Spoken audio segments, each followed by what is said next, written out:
بيني والرا برجة والقدسة كديم تا إن شاء الله حتى مقلوبة والإندلينا على سلفاتي من كيني كيساتي كم تكرر لأنه كسم جولي من عربا جرتا وريا مدفتن فيديو كن اسم فيدا نجتشو بربادا asirratti maqluubaa yeroo jennu waa hedduu qopheeffannaa wantoota saniin ammatti sirriitti mul'achuu illee yoo baate amma isinii mul'ate nani isinii wantoota keessaa mul'atu isinii himaa deemaa jechuudha.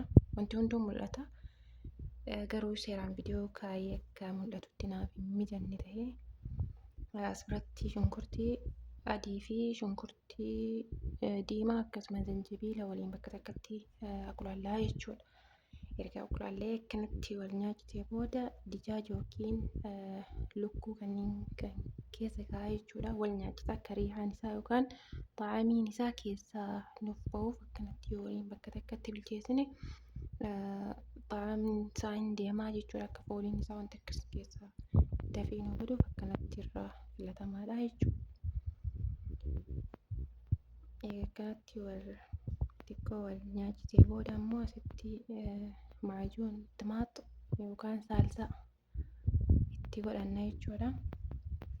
Saalsaan kun illee dijaaja wajjin akkana bilchaate timaatima duroo itti godhame irraa filatamaadhaan akkasitti irraa bareedan akkasitti filadhaa jechuudha.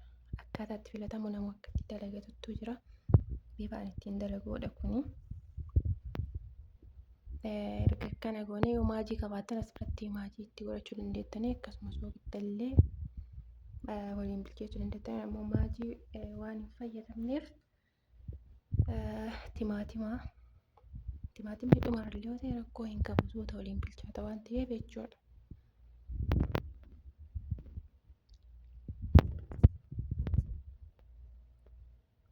Egaa akkana wal nyaachisnee booda soota itti qadaadataa irraa banaa akkasitti adeemtaatetti immoo baharaata waanuma mana keessaa qabu fayyadame filfil aswadii yookaan barbaree qondoo barbareessa jedhamu sanii qurunfudiidha akkasuma baharaata bifa torba of keessaa qabu sabaa baharaata jedhama araba biratti san itti godhee jechuudha. San caalallee waa hedduutu jiraachuu danda'a itti gochuu dandeettanis akka kammuunaa akkasuma baabiriikaa fayyadamtan bareedaadha. Ani garuu haala salphaatiin wantoota mana keessaa qabu fayyadameeti. Asitti filfila roomii yaani kan nama hin gubne san jechuudha. Barbaadan isin ispaayisii kan nama gubu fayyadamuu dandeettanii.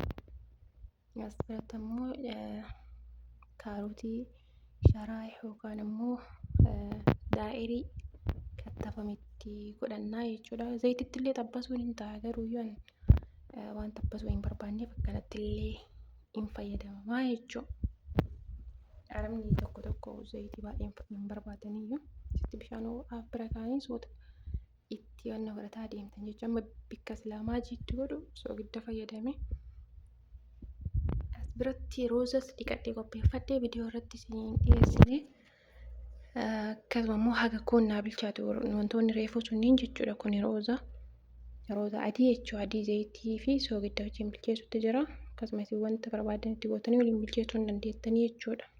Wanta akka qaaraa wanta riihaa isaa yookaan foolii isaa bareechisu asirratti wanta mareef zayitiitti xabbase sanniin gubbaadhaan itti godhaa jechuudha. Sirriitti hin bilcheessine fakkeenyaaf kuusaa kana afaan xabbasne zayitiitti waliin haa bilchaatu jedheeti.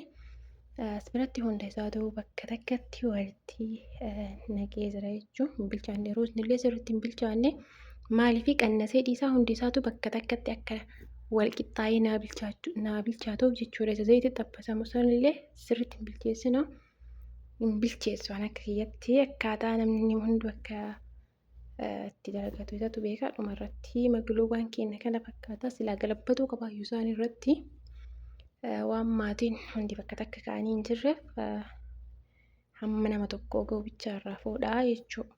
Osoo galabbatamee jalli isaa baay'ee tokko murattabaa fi bareedaa ta'ee bahaayyuu walaakiin akkanatti illee hin ta'a jechuudha. Inshaallah fuuldura waa hedduu kan walirraa barannu ta'a. Isinis waan beektanirraa nyaata